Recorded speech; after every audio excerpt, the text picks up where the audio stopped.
मैं सबसे पहले सभी को सादर जजमेंट कहना चाहूँगा। उसके बाद जहाँ तक आपने जो जैन पंचायत के चुनाव का मुद्दा रखा, इस समय अभी 15 तारीख को जो चुनाव होने जा रहे हैं, इसमें जैसा आपने बताया 3 पद अध्यक्ष, महामंत्री और संयोजक के साथ में प्रतिनिधि सभा के सदस्यों का चुनाव होना है। बहुत उत्साह है लोगों में, दोनों गुट जो बने हुए हैं दोनों में बहुत उत्साह है, लेकिन देखने में हमको बहुत अच्छा नहीं लगता है। हम आपस में ही एक दूसरे के बारे में बता रहे हैं और इस तरह का मनमुटाव आपस में प्रतिद्वंदिता अच्छी नहीं लगती है। एक स्वस्थ समाज के लिए ये ठीक नहीं लग रहा है। मेरे मन में पिछले कुछ दिनों से ये व्यथा है कि इस तरह का चुनाव जैन समाज में नहीं होना चाहिए।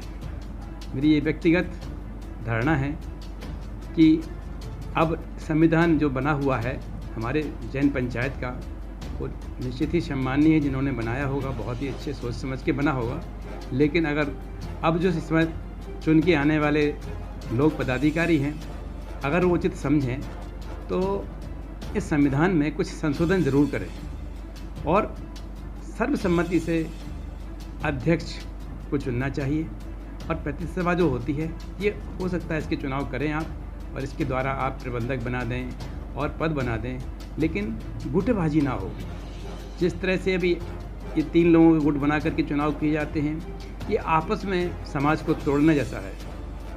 आप कितना ही कुछ भी चुनाव में कोई भी रिजल्ट आए, लेकिन आने वाले समय में लोगों के मन में दुर्भावनाएं बनी रहती हैं और एक स्वस्थ समाज के लिए ये ठीक नहीं है। ललितपुर जैन समाज का एक पूरे देश में एक नाम है, एक सम्मान है। बड़े सम्मान की दृष्टि से लोग ललितपुर जैन समाज को देखते हैं।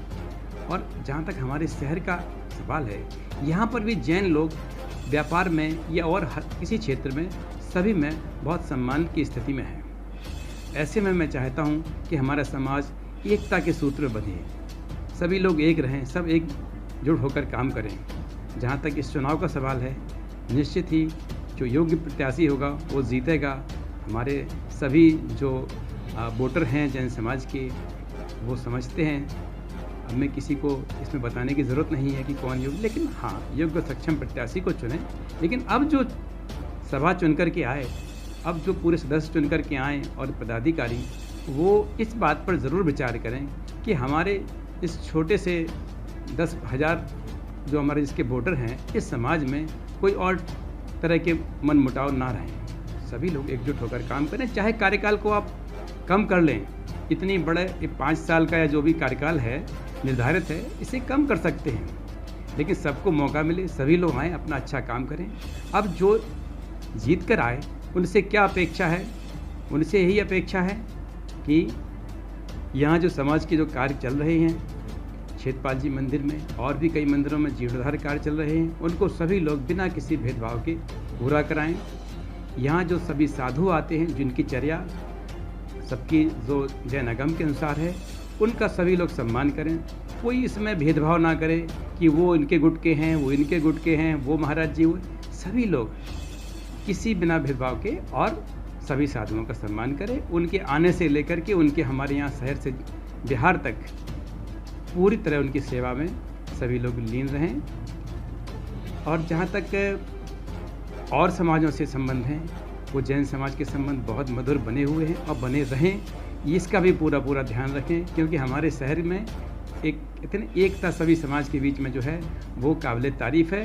वो इस नए वाले जो हमारे पदाधिकारी समिति आएगी, इनसे भी अपेक्षा करेंगे कि पूरे शहर में, पूरे ज़िले में हमारे समाज अपने सर्वश्रेष्ठ को जो है लोगों के बीच रखे।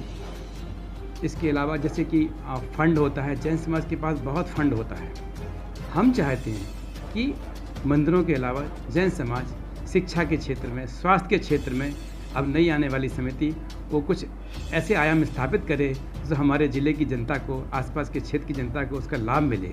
अभी एक सौदासागर जी के नाम पर जो अस्पताल का निर्माण हो रहा है और वो अगले 1-2 साल में पूरा हो जाएगा, हो सकता है वो कुछ जनता में कुछ अच्छी सेवाएं दे सके। लेकिन उसके बाद मेरे पिछले कुछ वर्षों से मेरे मन में था, मैंने आचार्य श्री से भी आज्ञा भी ली थी, उन्होंने अनुमति भी दी थी, फिर वो यहाँ से बहुत जल्दी उनका बिहार हो गया था और उस कारण को हम नहीं कर पाए थे। आचार्य के नाम पर हम चाह रहे थे इस शहर में एक बहुत अच्छा मल्टी स्पेशलिटी हॉस्पिटल बने, प्राइवेट क्षेत्र, निजी क्षेत्र में। सरकारी क्षेत्र में तो मेडिकल कॉलेज की घोषणा हो गई, बन गया है, बनने वाला, चालू होने वाला है, लेकिन निजी क्षेत्र में भी हम चाहते हैं, जैसे सागर में भागीरथी हॉस्पिटल चल रहा है, इस तरह से हमारे शहर की जनता को भी इस तरह का एक कोई ट्रस्ट का बना हुआ अस्पताल जिसमें कम दरों पर लोगों को सुविधाएं मिलें, स्वास्थ्य की सुविधाएं मिलें, वो निकट भविष्य में अगर हमारी ये नई कमेटी सामंजस्य बना करके कोई ऐसा कार्य करती है तो जनता के लिए बहुत अच्छा होगा। शिक्षा के क्षेत्र में भी सुधा सागर इंटर कॉलेज चल रहा है, इसी तरह के और कोई प्रयास भी होना चाहिए। जो हमारे इस ज़िले में कमी है वो उनको पूरा करना चाहिए। अंत में मैं आप सभी को जय जिनेंद्र करते हुए आप सबसे अपील करता हूँ कि अब तो चुनाव हमारे अगले 15 तारीख को जो होने वाला है, योग्य प्रत्याशी को चुनें। आप संबंधों को ना देखें, योग्यता को देखें और सक्षम प्रत्याशी चुनें जो हमारे समाज का हित कर सके। धन्यवाद। जय हिंद।